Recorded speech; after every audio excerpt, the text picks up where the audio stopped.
Why did the room feel colder the moment she sat down, as if the air itself had decided she didn't belong there?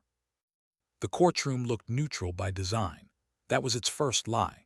Fluorescent lights hummed overhead, casting a pale, unforgiving glow over polished floors and steel-gray walls meant to erase individuality. No windows, no clocks, no reminder that time moved forward for anyone inside. Authority didn't need daylight. It only needed witnesses.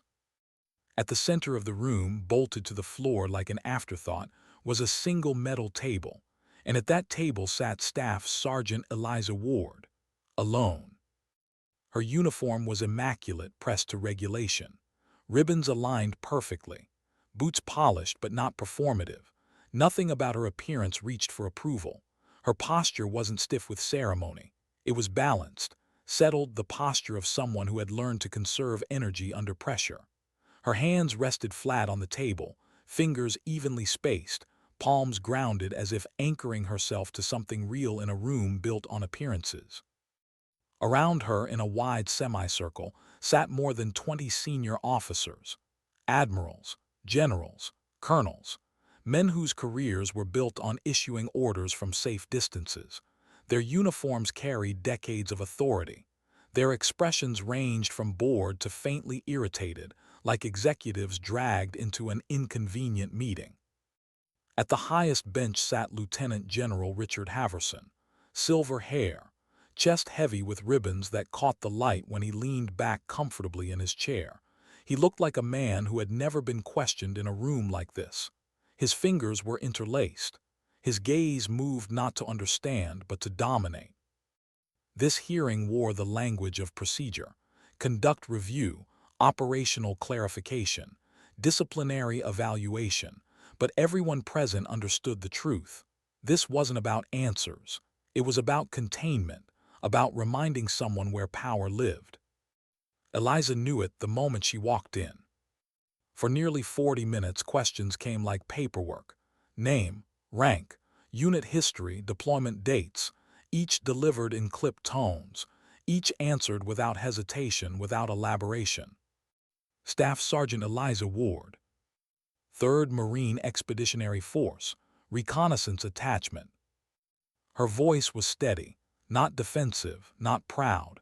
She wasn't here to perform. She was here because she had been ordered to be. Haverson flipped through a thick file without looking at her. Pages turned slowly, deliberately, the sound amplified in the quiet room. He paused on one section, jaw tightening almost imperceptibly, then closed the folder with a soft, final thud. "You've had an unusual career path," he said, finally meeting her eyes. His tone was conversational, almost amused. "High-risk deployments, multiple classified attachments. And yet," he gestured vaguely at the folder, "very little documentation." A pen scratched somewhere behind her. A chair shifted. "How do you explain that?" Eliza didn't hesitate. "I don't, sir." The air changed, not loudly but unmistakably. Silence tightened, drawing every eye forward. "You do." "No, sir." A murmur rippled through the room before dying quickly. That wasn't how this was supposed to go. Haverson stood slowly, descending from the bench, boots echoing softly as he paced in front of the table. "Baltic region deployment last year," he said. "Care to elaborate on your role?" "No, sir." "Persian Gulf rotation?" "No, sir." His smile thinned. He leaned closer, invading her space deliberately. "Do you believe silence makes you disciplined, Sergeant, or evasive?" Eliza stared straight ahead, not at him, through him. Her breathing stayed measured. "I've seen Marines like you before," Haverson continued, voice rising just enough to command the room. "All mystique, no accountability. You hide behind classifications and expect the system to protect you." He placed both hands on the metal table. The sound snapped. "This panel needs to decide whether you still belong in this uniform. And from where I'm standing, I see a Marine who's forgotten who answers to whom." That was when the truth of the hearing revealed itself. They believed she would flinch. That isolation would work. That rank, weight, and humiliation would eventually pry something loose. They were wrong. What they couldn't see was the cost of the silence she carried. The missions that never existed on paper, orders given verbally and erased just as quickly, nights where sleep came in fragments, decisions that saved lives and would never be credited.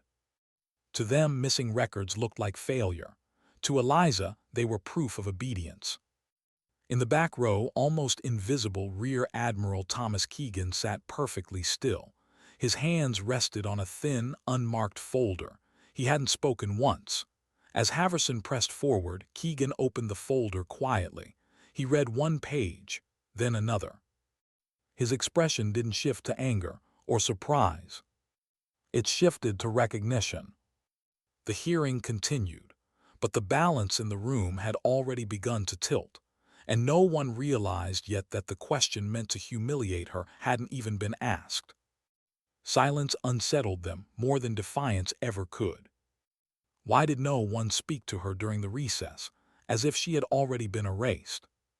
The room didn't empty with urgency. Officers lingered in small clusters, voices low, sharp, confident in conclusions already formed. Papers shuffled, coffee cups refilled. No one addressed Eliza directly. She remained seated exactly where she'd been left, alone. The cameras in the corners blinked red, recording posture without truth. The stillness around her felt intentional now, like isolation weaponized. She didn't move. Her silence wasn't stubbornness. It was discipline. She had learned the difference years ago in places where sound was danger, where a word could get someone killed, where quiet wasn't absence, it was survival. Across the room, Haverson spoke to two colonels. "She won't talk," one murmured. "That's not strength," Haverson replied. "That's evasion." What he didn't say was that silence made him uncomfortable, that it denied him control. He wanted her to fill the space so he could decide what mattered. When the hearing reconvened, Haverson offered her a lifeline disguised as courtesy. "Do you wish to add anything?" "No, sir." A scoff, a shake of a head. "Silence is not a virtue here," Haverson said. "It's a liability." To Eliza, it had always been protection. Names that stayed alive because they were never spoken. Operations that survived because they were never described. She had been ordered to forget publicly, and she had obeyed. In the back row, Keegan shifted. He understood now. Silence in the wrong hands was power. In the right hands, it was restraint. Haverson leaned forward. This panel cannot evaluate what it cannot see. The room leaned with him, hungry for simplicity. Eliza felt the weight then, not fear, familiar pressure, the kind before a breach, the kind that asked whether you could hold just a little longer. She could, because silence was the only thing standing between truth and misuse. What happens when a question meant, as a joke turns into a detonation? Haverson sensed the room tipping and decided to end it publicly. He leaned back, steepling his fingers. "Let's try a different angle." This was the pivot. "You've been presented as a combat marine," he said. "Reconnaissance qualified, high-risk task units." He smiled faintly. "But you've offered nothing to substantiate that reputation." He paused just long enough. "So let me ask something simple." The storm was already formed. "What's your kill count?" The word landed heavy. If she refused, she'd confirm their narrative. If she minimized, she'd erase herself. If she answered honestly, she'd be accused of arrogance. There was no safe response. Eliza lifted her eyes and met his gaze fully for the first time. 73. The room stopped breathing. "Confirmed," she added calmly. "Single classified joint operation." Chairs scraped, pens froze. Haverson blinked. "That's an extraordinary claim." "Yes, sir," she said. "It was an extraordinary operation." Then she added 5 words. "Code name, Phantom Trident." The back row erupted into motion. Rear Admiral Keegan stood so abruptly his chair fell backward. "Stop the recording," he said. Lights blinked off. The room sealed itself. "Clear the room." Haverson protested once, then stopped. This was no longer his hearing. Why are some victories too dangerous to acknowledge? With the door closed, Keegan spoke calmly. Phantom Trident did not exist. No records, no archives. 72 minutes, close quarters, rough seas, no extraction plan. Eliza was first aboard, last to leave. 73 armed combatants, neutralized, a carrier group saved, a crisis prevented. Some victories, Keegan said, are more valuable invisible. Haverson shrank under the truth. Charges dismissed, reassignment authorized. When Eliza stood, every remaining officer rose, not by regulation but respect. She didn't acknowledge it, she didn't need to. Why does respect follow some people quietly, without permission? Outside, sunlight adjusted her eyes. Life continued. Keegan asked simply, "You all right?" "Yes, sir." They drove in silence. "Respect doesn't come from volume," Keegan said. "It comes from doing what's right when no one is watching." She went back to work, quietly, precisely. No one asked for numbers again. Some strength doesn't speak. It stands still and lets truth do the work. Sometimes dignity doesn't announce itself. It simply acts.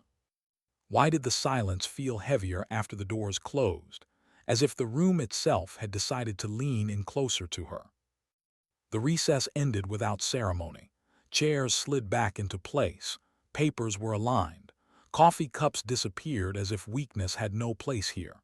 The courtroom filled again with the practiced efficiency of people who believed control was theirs by default.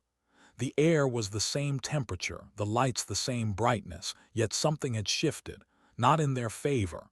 They just didn't know it yet. Eliza Ward remained seated at the metal table exactly as she had been left. Her posture hadn't changed. Her hands still rested flat, fingers spread, palms down. To anyone watching closely, it might have looked like stillness. To her, it was balance. The kind you learn when movement costs too much, when patience keeps you alive. She felt eyes on her now, not curiosity, assessment. They were trying to read the silence to turn it into something manageable. People like Haverson needed language. They trusted words, reports, metrics. Silence made them uneasy because it denied them leverage. Lieutenant General Haverson returned to the bench with an expression that suggested patience, but his jaw told a different story. He had decided how this would end. Silence, to him, was already an admission. "Staff Sergeant Ward," he said, folding his hands together. "During the recess, you had an opportunity to reconsider your approach. Do you wish to add anything to your previous responses?" The question sounded generous. It was bait. Eliza met his gaze briefly, then returned her eyes to the empty space beyond him, a neutral point, a habit formed long before courtrooms. "No, sir." A ripple moved through the room. Someone scoffed softly. Another officer shook his head, the motion slow and deliberate, as if disappointment were more professional than anger. "Unbelievable," someone whispered, not quite under their breath. Haverson exhaled, the sound sharp with restraint. "Very well," he said. "Then let's address your attitude." He leaned forward slightly, lowering his voice. It was a practiced move. Authority doesn't always shout. Sometimes it whispers so people lean closer. You've been trained to operate under command, to report, to explain. This refusal to engage, this silence, undermines the very structure that allows this organization to function. He paused, letting the words sink in. "Silence is not a virtue here, Sergeant," he continued. "It's a liability." Eliza didn't react, but something tightened in her chest. Not fear, recognition. Silence had never been about avoidance. It was about protection. Hers, theirs, the mission. There were things you carried that didn't belong in rooms like this. Details that once spoken could never be contained again. Names that stayed alive only because they were never said out loud. She had been ordered to forget publicly, and she had obeyed. Across the room, Rear Admiral Thomas Keegan shifted in his seat. The movement was slight but deliberate. He hadn't spoken yet. Hadn't needed to. His eyes stayed on Eliza, not with suspicion, but with a focus sharpened by experience. He knew the difference between evasion and restraint. He had signed documents that erased entire operations for reasons no one here would ever debate openly.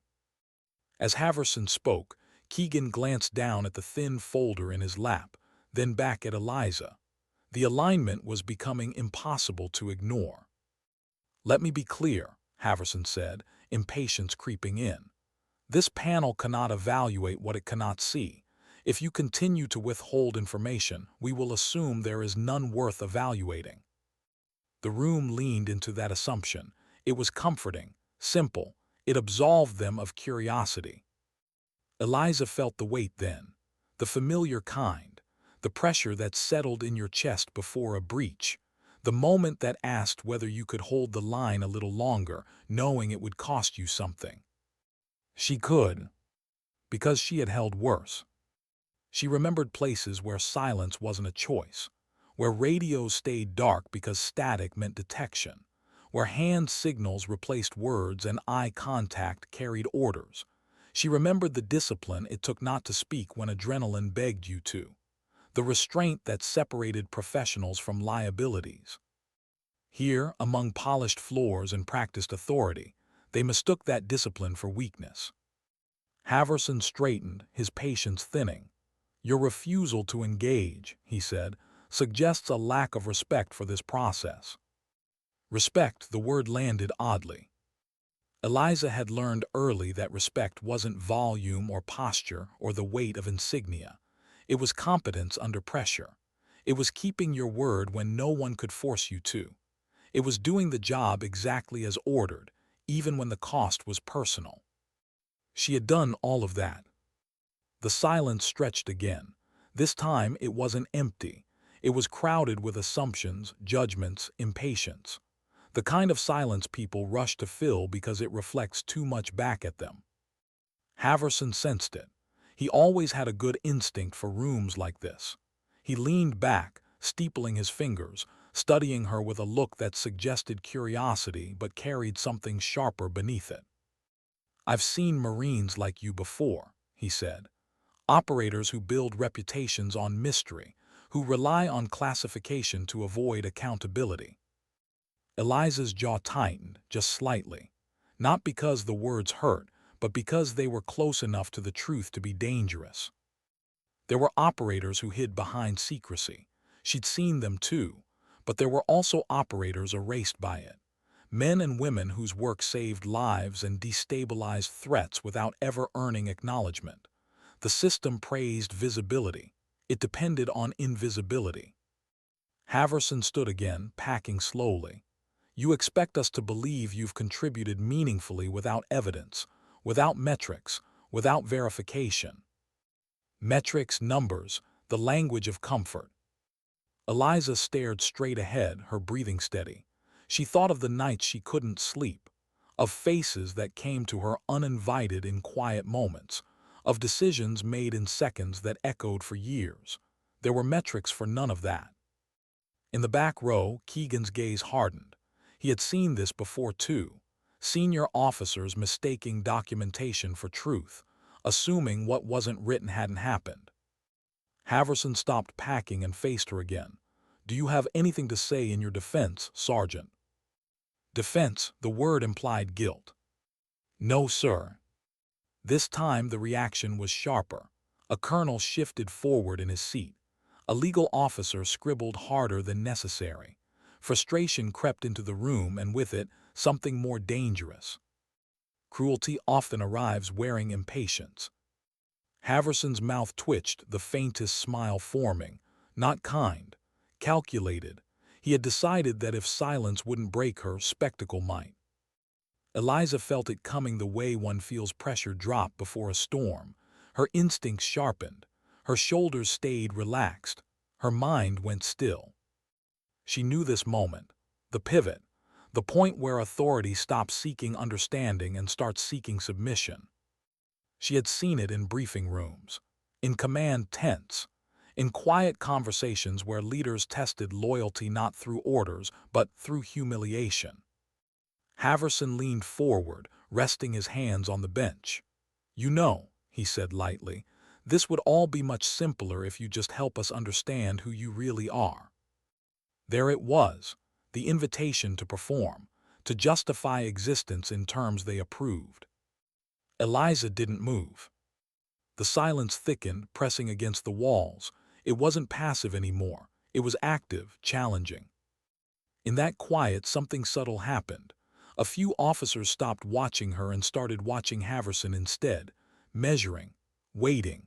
Power, when overplayed, reveals itself. Keegan noticed it too. Haverson straightened, his patience finally spent.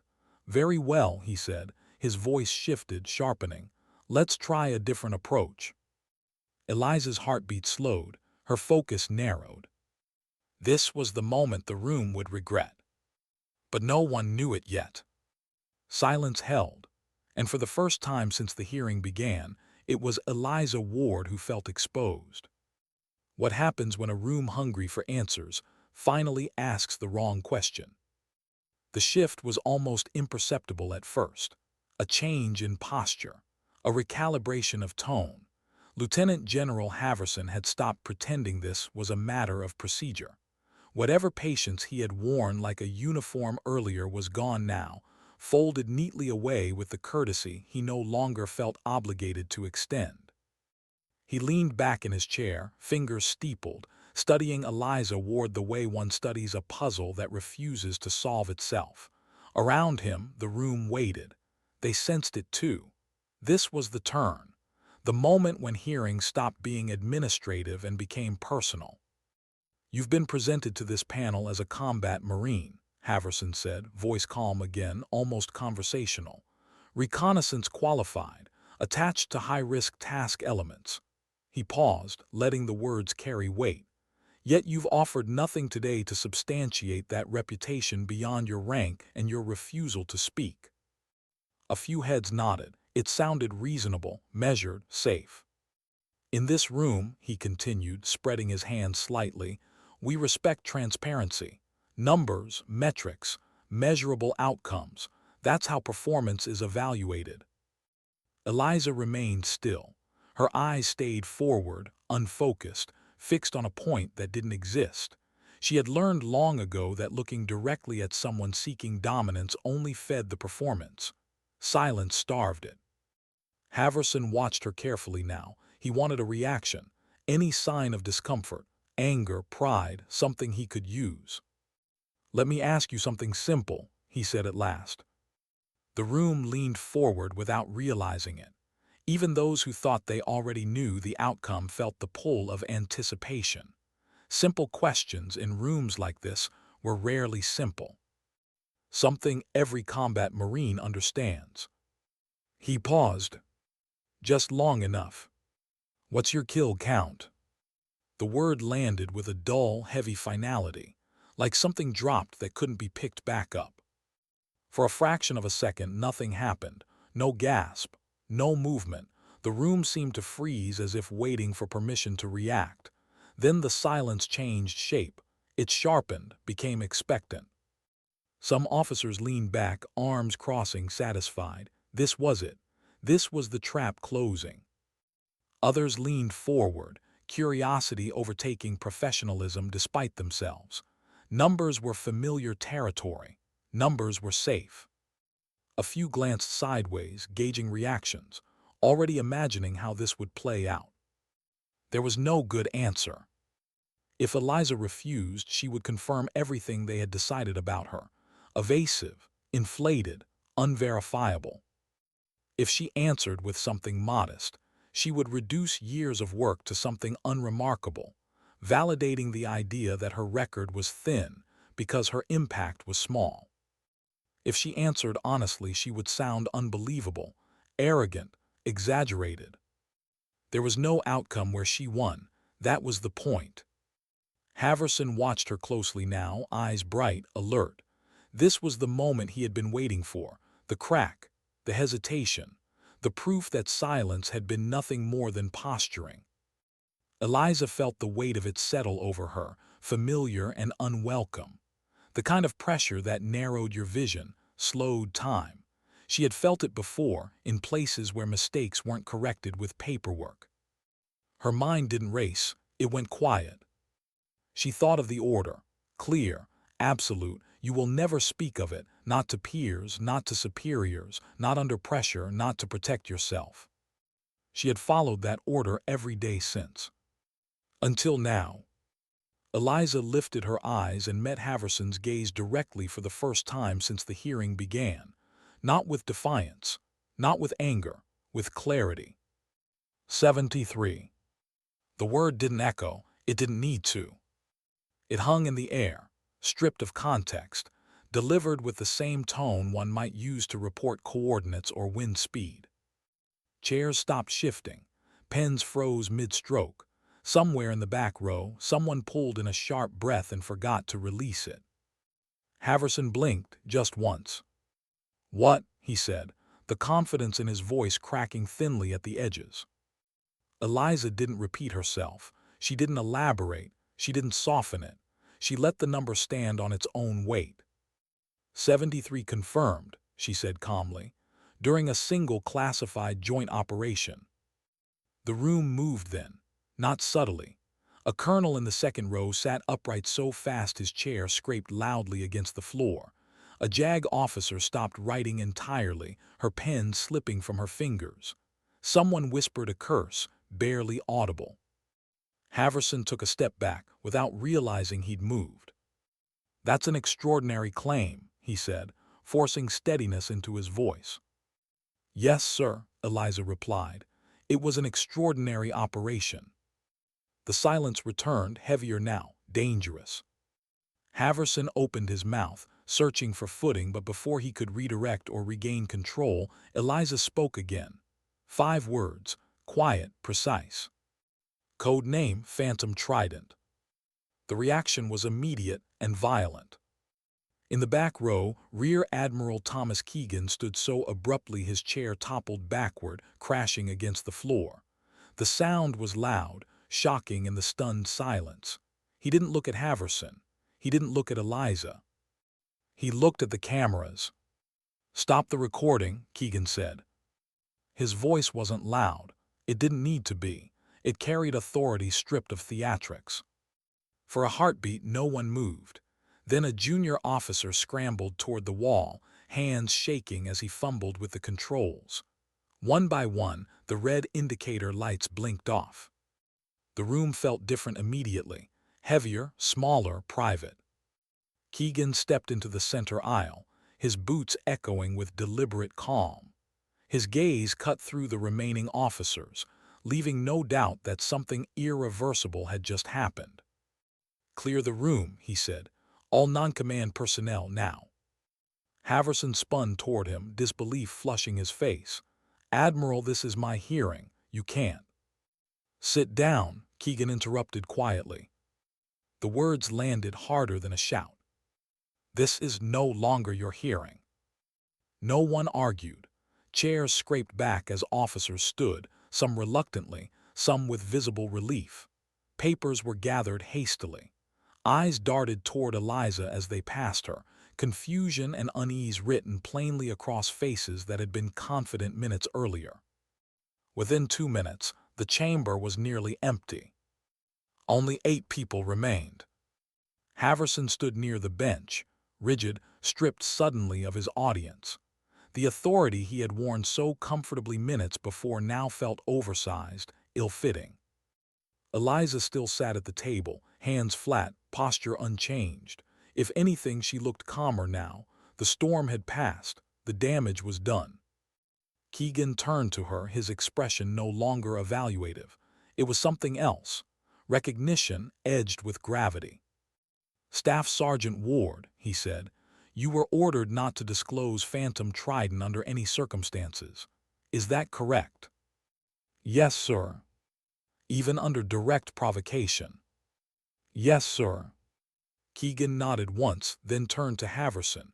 His eyes were cold now. You asked a question you had no authority to ask, he said, and you did it for sport. Haverson opened his mouth, but nothing came out. What had been intended as humiliation had become revelation, and truth, once spoken, didn't ask permission to exist. No one in that room would ever write this operation down. That was the first truth they all understood. And it would not be the last. Why do some truths chain everything the moment they are finally spoken? The door closed with a muted click, sealing the courtroom off from the rest of the base, from record keepers, from convenient memory. The cameras were dark now. The room existed outside documentation, outside history. That alone should have frightened everyone still inside. It didn't. What unsettled them was who now controlled the silence. Lieutenant General Haverson stood near the bench, hands clenched at his sides. Without an audience, without the comfort of rank reflected back at him, he looked smaller, not weak, exposed, like a man who had mistaken procedure for authority and discovered the difference too late. Rear Admiral Thomas Keegan didn't acknowledge him at first. He walked slowly to the center of the room, unbuttoned his jacket, and removed the thin folder he had carried since the start of the hearing. He placed it on the metal table in front of Eliza Ward. Not slid, not offered, placed. The sound of it touching steel felt deliberate. Before anything else, Keegan said, his voice calm, we need to establish something. He looked around at the remaining officers, all flag rank, all experienced enough to understand the weight of what was coming. Does anyone in this room lack Tier Omega clearance? No one spoke, no one moved. Good, he said quietly, because what I'm about to say officially never happened. The words settled like dust over everything they thought they understood. Keegan turned toward Haverson. Phantom Trident was a black maritime interdiction program conducted 18 months ago in the Eastern Mediterranean. It does not exist in Department of Defense archives. It does not exist in NATO records. It does not exist in any system you are authorized to access. Haverson swallowed, his voice came out thin. Then how? You don't ask questions right now, Keegan interrupted, not harshly, decisively. You listen. He opened the folder. Inside were no photographs, no signatures, just maps, coordinates, timelines written in tight, deliberate script, each page marked with a classification stamp that looked wrong, older, deeper, as if it belonged to a different era of secrecy. In late spring, Keegan continued, Signals Intelligence intercepted encrypted traffic indicating a coordinated strike against a U.S. carrier group operating near contested shipping lanes. He paused, not for effect, for gravity. The threat window was less than 48 hours. Diplomatic options were non-existent. Conventional response would have escalated beyond containment. He didn't say who authorized the operation. No one asked. They all knew that kind of decision never carried a signature. A joint task unit was assembled, Keegan said. Operators with no paper trail, no extraction plan if compromised. His eyes flicked to Eliza just briefly. Staff Sergeant Ward was embedded with that unit as close quarters lead. Haverson stared at her now, truly seeing her for the first time, not as a problem, not as a subordinate, as something far more dangerous to underestimate. The target, Keegan continued, was a disguised command vessel operating under civilian registry. Its purpose was to coordinate missile guidance, submarine positioning, and electronic warfare against U.S. assets. The room felt colder. If successful, Keegan said, the strike would have resulted in thousands of casualties and a geopolitical crisis that would still be unfolding. No one shifted, no one breathed too loudly. The insertion was conducted at night, rough seas, no air support, no extraction if compromised. He looked at Eliza again, his voice lowering slightly. She was the first to board, the last to leave. The words didn't dramatize. They didn't need to. The engagement lasted 72 minutes, Keegan said. 72 minutes of close-quarters movement through hostile space, room by room, level by level. He didn't describe it. He respected her too much for that. 73 confirmed hostile combatants neutralized, he said evenly. All armed, all actively coordinating the strike. He closed the folder halfway. The network was destroyed. The carrier group was never attacked. The operation was erased. Silence returned, but this time it wasn't hostile. It was reverent. Haverson's voice broke through it, unsteady. Why wasn't this documented? Keegan turned to him, expression unreadable. Because some victories are too dangerous to acknowledge, he said, and some operators are more valuable invisible. He stepped closer to Haverson, lowering his voice. You looked at a redacted record and assumed incompetence. You mistook silence for evasion and tried to turn a classified asset into a spectacle. Haverson's shoulders sagged. I didn't know. No, Keegan agreed. You didn't. He let the words sit, not as comfort, as consequence. Keegan turned back to Eliza. Staff Sergeant Ward followed every order she was given, he said, including the order to never speak of Phantom Trident, not to peers, not to superiors, not even to save her own career. Eliza remained still, eyes forward. Inside, something shifted, not relief, recognition, the quiet knowledge that someone finally understood the cost of what she had carried. She has lived with the consequences of that silence, Keegan continued, and today you attempted to punish her for it. The accusation wasn't loud. It didn't need to be. Keegan straightened and addressed the room. Effective immediately, all charges against Staff Sergeant Eliza Ward are dismissed. This hearing is terminated. He turned to her. You will be reassigned under my authority. Yes, sir, Eliza said. She stood smoothly, movements precise. She saluted. Keegan returned it without hesitation. Then something unexpected happened. One by one, every remaining officer in the room rose to their feet.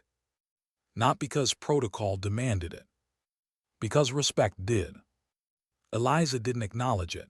She didn't need to. She turned and walked toward the door, her boots echoing softly against the floor. Behind her, Haverson remained standing, frozen, staring at the space she had occupied moments before. The man who had tried to humiliate her now stood amid the quiet collapse of his own certainty. As Eliza reached the door, Keegan spoke once more. For the record, he said, voice lower now, you did exactly what you were supposed to do.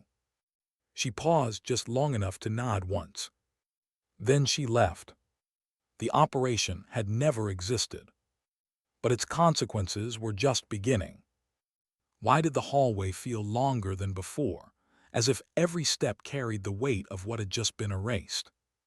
The door closed behind Eliza Ward with a sound so soft it almost felt imagined. The courtroom disappeared from her awareness immediately, the way operational spaces always did once she stepped out of them. You didn't carry rooms with you.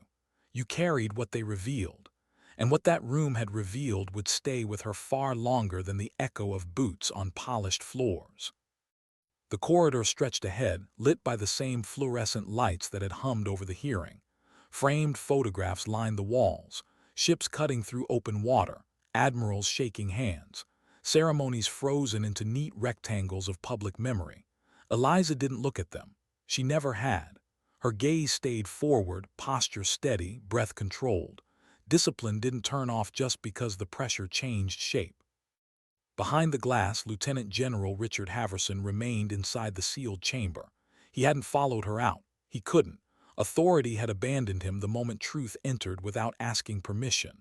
What stayed behind with him was silence, thick, undeniable, and permanent. No reprimand could touch it. No record could erase it.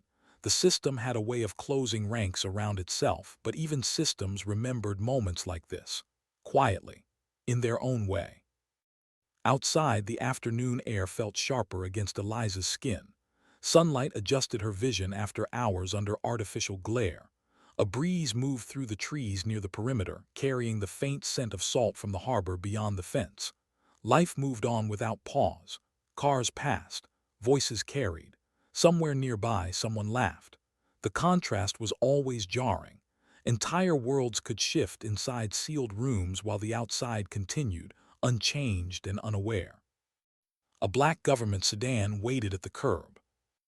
Rear Admiral Thomas Keegan stood beside it, jacket unbuttoned, his posture relaxed but watchful.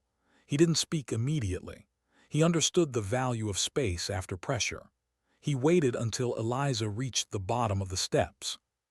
"You all right?" he asked. It wasn't the voice of a superior. It was the voice of someone who understood the cost of endurance. "Yes, sir," Eliza replied.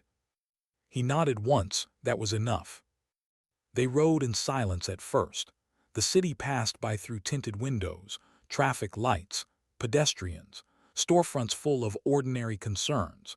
Somewhere between a coffee shop and a bus stop, a decision had been made that would never be logged, never briefed, never debated again. That was how it always worked. The most consequential choices rarely announced themselves. "You know," Keegan said eventually, eyes forward, "most people think respect comes from rank, or volume, or fear." Eliza didn't answer. She didn't need to. "They're wrong," he continued. "Respect comes from doing what's right when no one is watching, especially when it costs you." She looked at her reflection faintly visible in the glass. The words didn't feel like praise. They felt like acknowledgement.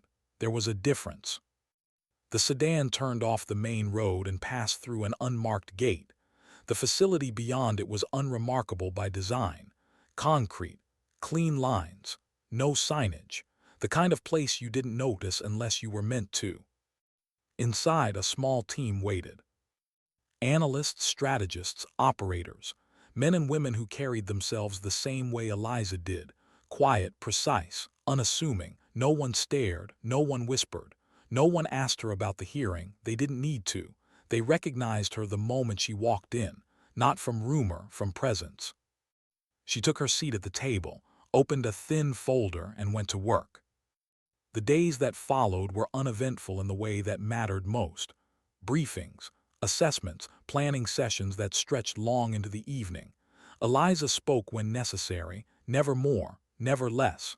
Her assessments were concise, her judgment measured. She didn't oversell risk. She didn't dramatize threat. She spoke in probabilities, in contingencies, in consequences. The kind of language that saved lives quietly. At first, some listened out of courtesy, then out of habit, then because what she said kept being right. Conversations changed when Eliza Ward spoke, not because she demanded attention, but because attention learned to follow her. People stopped interrupting, stopped filling silence too quickly. They learned that when she paused, she wasn't hesitating. She was thinking 3 steps ahead. No one asked her for numbers. No one questioned her credentials. They didn't need to. Word moved the way it always did in closed circles, not as legend, not as gossip, as understanding. This was someone you listened to. One evening, after a long briefing, Keegan watched from the back of the room as Eliza packed her materials. There was no ceremony when she left, no handshake line, just a nod from a commander who had seen enough to know when to step aside. Later, quietly, he would hear that Haverson had submitted his retirement paperwork. No statement, no farewell, just a clean exit from a system that no longer shielded him. Eliza never asked about it. What happened to him was irrelevant. The mission always was. Weeks passed.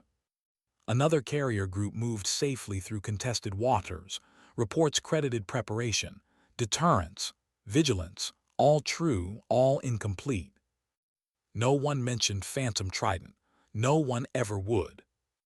Eliza continued her work, unrecognized, uncelebrated, indispensable. Respect followed her not because she demanded it, but because it had nowhere else to go. There were nights she lay awake longer than she wanted to admit. The mind had a way of replaying moments it was never allowed to speak about.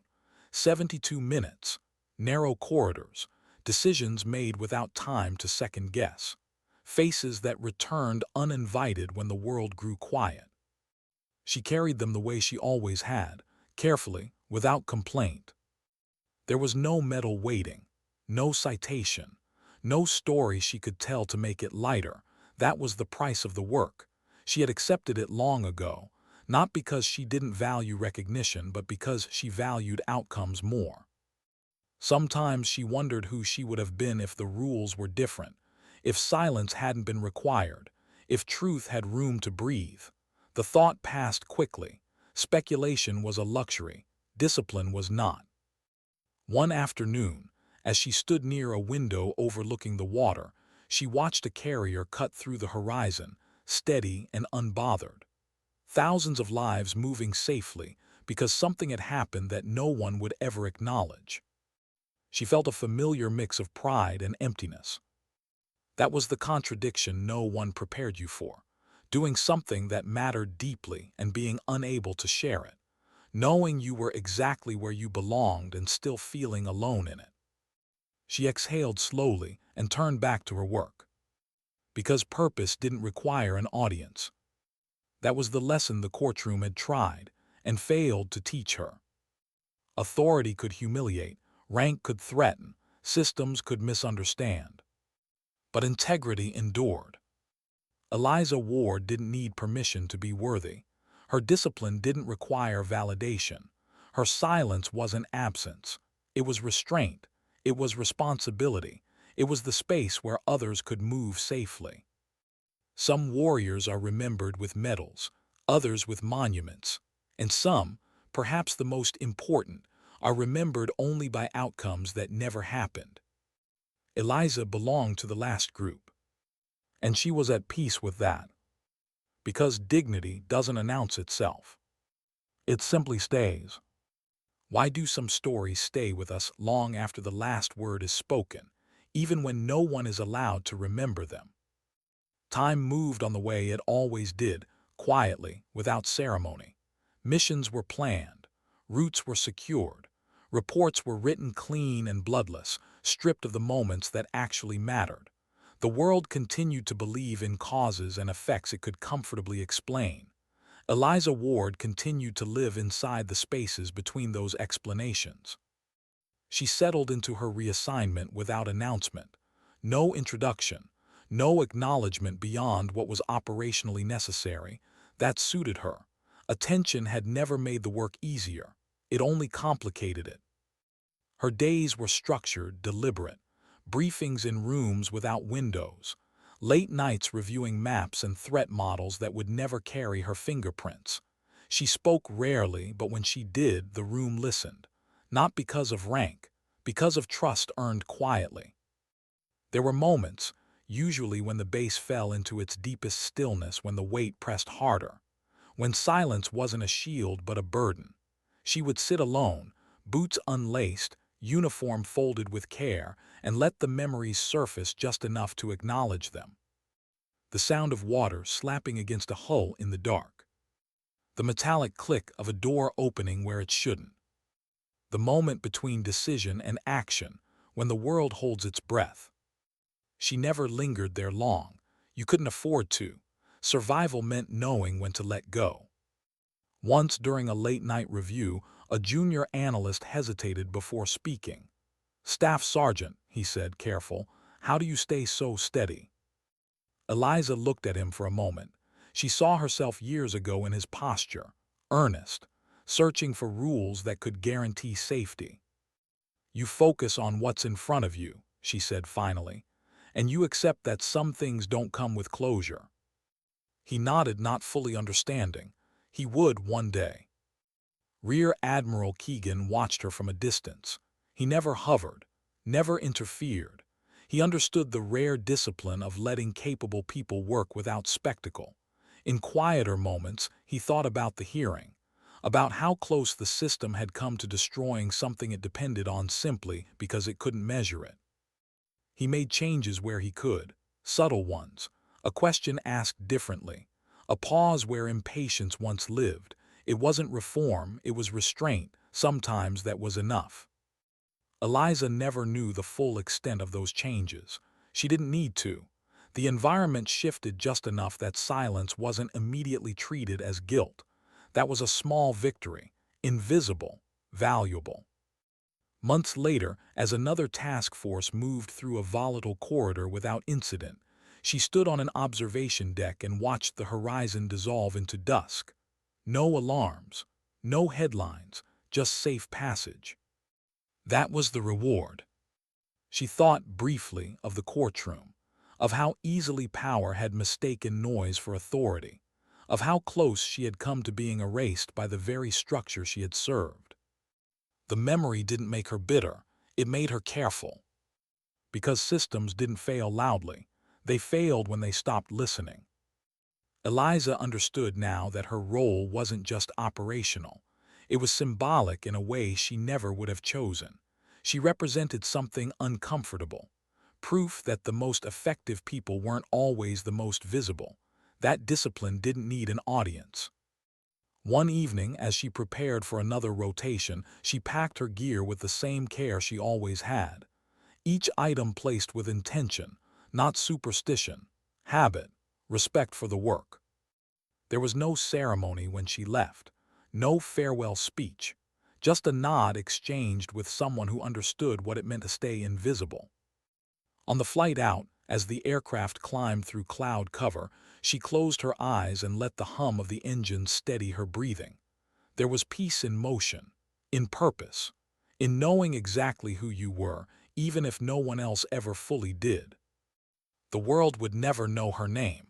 It didn't need to. What mattered was what didn't happen, the strikes that never launched, the lives that continued uninterrupted, the futures that unfolded quietly because someone had stood still in a room designed to break her. This wasn't a story about a courtroom, or a reckless question, or a powerful man losing control. It was a story about restraint, about a woman who understood that strength doesn't always speak, and dignity doesn't always defend itself. Sometimes dignity simply acts. And sometimes the most powerful answers are the ones given once, carefully, after a lifetime of silence. If there is a lesson here, it isn't loud. It doesn't demand agreement. It waits. It asks us to reconsider how we measure worth, how quickly we judge what we don't understand, how often we confuse visibility with value. For those who feel unseen, for those whose discipline has been mistaken for distance, for those who have carried responsibility without recognition, this story belongs to you. You do not need permission to be worthy. Your integrity is not diminished by misunderstanding. And your silence, when chosen with purpose, can be louder than any defense. Because in the end, respect isn't granted by rank or noise. It emerges naturally when character meets pressure and refuses to bend.